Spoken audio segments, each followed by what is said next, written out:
असलामुअलैकुम जी दोस्तों, की हाल है? ठीक ठाक हो? अज मैं ना भैन मुस्तफा के कोल बैठा वा। माशाल्लाह बड़े अच्छे इंसान ने और मेरे भाई ने, छोटे समझ लवो बड़े समझ लवो, तो बड़े प्यार करने वाले ने। और मैं जो भी प्रॉब्लम के होए ना, तो अल्लाह ताला ने इन्हों भेजा मेरे को कि जाओ पूरी मदद करके आओ, पूरी हेल्प करके आओ। तो ये पहुँचे ने। पर मुस्तफा, मैं तुम्हें शबाज कमल का एक वाक़या सुनाना वा। शबाज कमल एक बड़ा अच्छा एक्टर है, तो खान साहब है, तो बड़ा मज़ेदार जहा वाक़या है। अच्छा जी। हाँ जी, चले गया जनाब भाएन ना थिएटर से काम करन दिया सी, ते घर चले गया जल्दी, उन्होंने कोई काम सी। वो प्रोड्यूसर ना लभे उन्होंने, शबाज कमल, तो प्रोड्यूसर ना लभे उन्होंने। वो शबाज कमल लभदा नहीं सी पिया। वो नासर अली मुंडा है कि मेरा शागिर्द है, तो एक्टर बड़ा अच्छा है। नासर अली आह लम्मा जिहा। अच्छा। ਉਹਨੂੰ ਪ੍ਰੋਡਿਊਸਰ ਨੂੰ ਪੁੱਛਦਾ ਖੈਰ ਹੈ, ਕਹਿੰਦਾ ਯਾਰ ਸ਼ਬਾਜ਼ ਕਮਲ ਕਿੱਥੇ ਵੇ? ਉਹ ਚਲੇ ਗਿਆ ਤੇ ਉਹਨੂੰ ਪੈਸੇ ਦੇਣੇ ਹਨ। ਉਹਨੇ ਕਿਹਾ ਕਿੰਨੇ ਪੈਸੇ ਦੇਣੇ ਨੇ? ਕਹਿੰਦਾ 5000 ਰੁਪਈਆ ਉਹਨੂੰ ਦੇ ਦੇਈ। ਕਹਿੰਦਾ ਕੋਈ ਨਹੀਂ, ਮੈਂ ਦੇ ਦਿਆਂਗਾ, ਸਵੇਰੇ ਮੈਂ ਘਰ ਜਾਵਾਂਗਾ ਦੇ ਦਾਂਗਾ। ਹੁਣ ਜਨਾਬ ਨਾਸਰ ਨੇ ਕੀ ਕੀਤਾ, 5000 ਰੁਪਈਆ ਪਾਇਆ ਜੇਬੀ 'ਚ, ਤੇ ਸੁਬਾਹ ਸ਼ਬਾਜ਼ ਕਮਲ ਦੇ ਘਰ ਗਿਆ ਹੈ, ਤੇ ਜਾ ਕੇ ਬੂਹਾ ਖੜਕਾਇਆ, ਤੇ ਸ਼ਬਾਜ਼ ਕਮਲ ਬਾਹਰ ਆਇਆ, ਤੇ ਅੰਦਰੋਂ ਬੁੱਢੀ ਦੇ ਨਾਲ ਲੜਦਾ ਆਇਆ ਬਾਹਰ ਆਇਆ। ਤੂੰ ਕੀ ਸਿਆਪਾ ਪਾਇਆ ਮੈਨੂੰ? ਤੈਨੂੰ ਕਦੀ ਜਾਣ ਨੂੰ ਸਿਆਪਾ ਪਿਆ ਹੈ? ਮੈਨੂੰ ਤੂੰ ਬਹੁਤ ਪਾਇਆ, ਮੈਂ ਕਿੱਥੋਂ ਲਿਆਵਾਂ ਤੈਨੂੰ ਪੈਸੇ? ਉਹ ਜਨਾਬ ਪੈਸੇ ਮੰਗਦੀ ਸੀ, ਇਹ ਪੈਸੇ ਇਹਦੇ ਕੋਲ ਹੈ ਨਹੀਂ ਸਨ, ਕਿਉਂਕਿ ਰਾਤੀ ਪ੍ਰੋਡਿਊਸਰ ਇਹਨੂੰ ਦਿੰਦਾ, ਤੇ ਉਹ ਦਿੰਦਾ ਨਾ ਆਪਣੀ ਬੁੱਢੀ ਨੂੰ। ਹੁਣ ਇਹਨੂੰ ਇਸ ਚੀਜ਼ ਦਾ ਪਤਾ ਨਹੀਂ ਸੀ। ਉਹ ਜਨਾਬੇ ਅਲੀ ਸ਼ਬਾਜ਼ ਕਮਲ ਨੂੰ ਕਹਿੰਦਾ ਨਾਸਰ ਅਲੀ ਕਿ ਖੈਰ ਇਹ ਬੁੱਢੀ ਨਾਲ ਲੜਨ ਦੇ ਆ, ਉਹ ਯਾਰ ਪੈਸੇ ਮੰਗਦੀ ਏ। ਨਾਸਰ ਨੇ ਜੇਬੀ 'ਚ 2000 ਰੁਪਈਆ ਕੱਢ ਕੇ ਦਿੱਤਾ ਕਿ ਆਹ ਲੈ ਫੜ 2000 ਰੁਪਈਆ ਭਾਬੀ ਨੂੰ ਦੇ ਕੇ ਆ। ਉਹਨੇ ਨਾਸਰ ਵਾਲ ਬੜੇ ਹੈਰਾਨਗੀ ਨਾਲ ਵੇਖਿਆ ਕਿ ਖੈਰ 2000 ਰੁਪਈਆ ਨੇ ਮੈਨੂੰ ਦੇ ਦਿੱਤਾ ਹੈ। ਕਹਿੰਦਾ ਜਾ ਦੇ ਕੇ ਆਪਣੀ ਬੁੱਢੀ ਨੂੰ। ਮੇਰਾ ਤਾਂ ਮੂੰਹ ਬੰਦ ਕਰਕੇ ਆਇਆ ਕਿ ਬੋਲੀ ਜਾਣ ਡਈ ਹੈ। ਉਹ ਗਿਆ, ਉਹਨੇ ਜਾ ਕੇ ਕਿਹਾ ਨਾ ਫੜ 2000 ਰੁਪਈਆ ਨਾਸਰ ਨੇ ਦਿੱਤਾ ਤੈਨੂੰ, ਫੜ ਰੌਲਾ ਨਾ ਪਾ। ਹੁਣ ਸ਼ਬਾਜ਼ ਬਾਹਰ ਆਇਆ, ਤੇ ਹੁਣ ਉਹਨੂੰ ਸ਼ਬਾਜ਼ ਨਾਸਰ ਕਹਿ ਰਿਹਾ ਸ਼ਬਾਜ਼ ਨੂੰ ਕਿ ਖਾ ਜੀ ਨਾਸ਼ਤਾ ਕੀਤਾ ਜੇ? ਉਹ ਕਹਿੰਦਾ ਨਹੀਂ। ਕਹਿੰਦਾ ਚਲ ਆ ਤੈਨੂੰ ਨਾਸ਼ਤਾ ਕਰਾਵਾਂ। ਅੱਛਾ ਜੀ।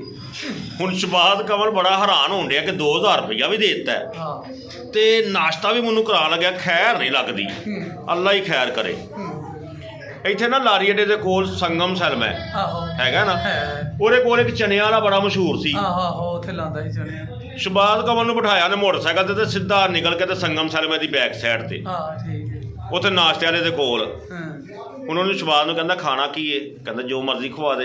ਕਹਿੰਦਾ ਨਹੀਂ ਦੱਸੋ ਖਾ ਜੀ, ਤਾਂ ਹੁਕਮ ਕਰੋ ਤੁਸੀਂ। ਚਣੇ ਲਵਾਏ, ਤੇ ਕਹਿੰਦਾ ਚਣੇ 'ਚ ਨਿੱਕੀ ਨਿੱਕੀ ਬੋਟੀ ਵੀ ਕਦੀ ਹੋਵੇ ਨਾ। ਹਾਂ ਸਾਹਿਬ ਸਨ ਹੈ ਨਾਸਰ ਨੇ ਕਿਹਾ ਗੱਲ ਹੀ ਕੋਈ ਨਹੀਂ। ਉਹਨੇ ਕਿਹਾ ਗੱਲ ਹੀ ਕੋਈ ਨਹੀਂ, ਪਾਓ ਭਾਈ 2 ਚਣਿਆਂ ਦੀ ਪਲੇਟਾਂ ਨਾਲ ਵਿੱਚ 2 ਬੋਟੀਆਂ ਪਾਓ।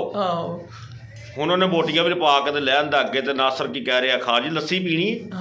ਕਹਿੰਦੇ ਜ਼ਰੂਰੀ ਹੈ, ਮੰਗਵਾ ਲਓ ਲੱਸੀ ਦੇ 2 ਗਲਾਸ ਵੀ ਮੰਗਵਾ ਲਏ। ਲੱਸੀ ਠੰਡੀ ਉਹ ਖਾਦੀ ਪੀਤੀ, ਬਿੱਲ ਬਣ ਗਿਆ ਜਨਾਬੇ ਵਾਲੀ 500 ਤੇ ਮੇਰੇ ਖਿਆਲ ਨਾਲ 60 ਰੁਪਏ। ਅੱਛਾ, ਬਿੱਲ ਚਲੋ ਥੋੜਾ ਹੀ ਬਣਿਆ। ਨਾਸਰ ਨੇ ਦੇ ਦਿੱਤਾ। ਅੱਛਾ। ਉਹਨੇ ਕਿਹਾ ਲੋ ਫੜੋ ਭਾਈ। ਸਹੀ।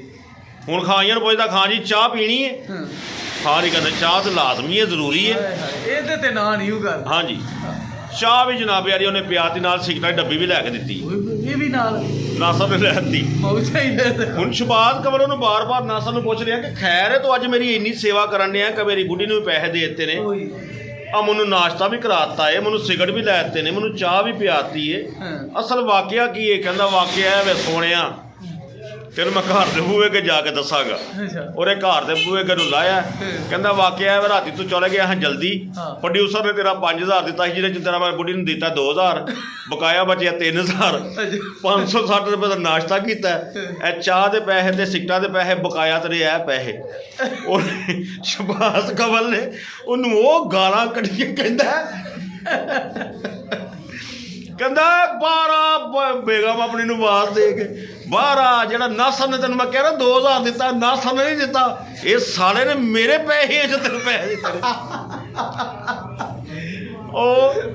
ਉਹ ਤੋਂ ਬਾਅਦ 10 ਵਾਰਾ ਨਾਸਰ ਪੁੱਛਦਾ ਸੀ ਨਾ ਕਦੀ ਖਾ ਜੀ ਚਾਹ ਪੀਣੀ ਹੈ, ਤੇ ਖਾਣਾ ਜ਼ੇਰੇ ਚੱਲਦਾ ਸੀ ਪ੍ਰੋਡਿਊਸਰ ਨੇ ਮੇਰੇ ਪੈਸੇ ਤਾਂ ਨਹੀਂ ਦਿੱਤੇ।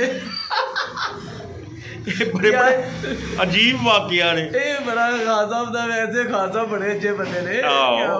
ਸ਼ਬਾਜ਼ ਕਮਲ ਸਾਹਿਬ ਬੜੇ ਅੱਛੇ।